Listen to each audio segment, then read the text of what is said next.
Planté dans un écrin de verdure au bord de la Haine, le château d'Avray ne manque pas de charme.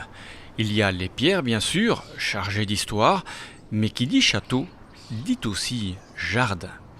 Un site qui est finalement encore peu connu des gens parce que peu visible de la route qui est pourtant à proximité et qui est un site qui a été créé par la ville de Mons en tant que roseraie au départ.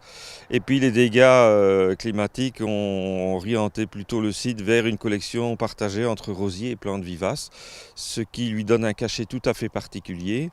Et ce cachet est d'autant plus particulier qu'il y a deux zones distinctes dans le parc, une zone très dessinée, très droite, très moderne, et une zone qui est paysagère, beaucoup plus souple, où les plantes vivaces sont utilisées en masse. C'est un jardin extraordinaire. Yvan Gisère est un jardinier heureux. Son jardin brille de 1000 couleurs et pourtant, il revient de loin. Quand j'ai appris que le parc allait être laissé à l'abandon, moi en tant qu'horticole de formation, je me suis tout de suite mis en émoi et j'ai fait des recherches pour pouvoir trouver une solution. Et c'est comme ça que ce projet est venu sur place et que j'ai pu être détaché de l'Athénée Jean d'Avennes. Près de 120 variétés de roses garnissent ces parterres. On peut même y croiser d'illustres invités.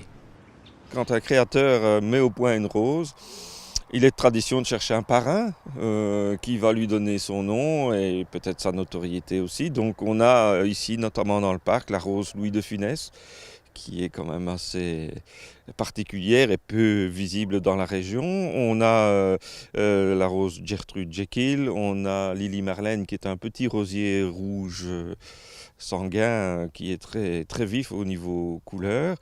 Et puis Ariel Dombasle, on ne peut pas tout avoir. L'été touche lentement à sa fin, mais il n'est pas encore trop tard pour visiter le jardin d'Avray.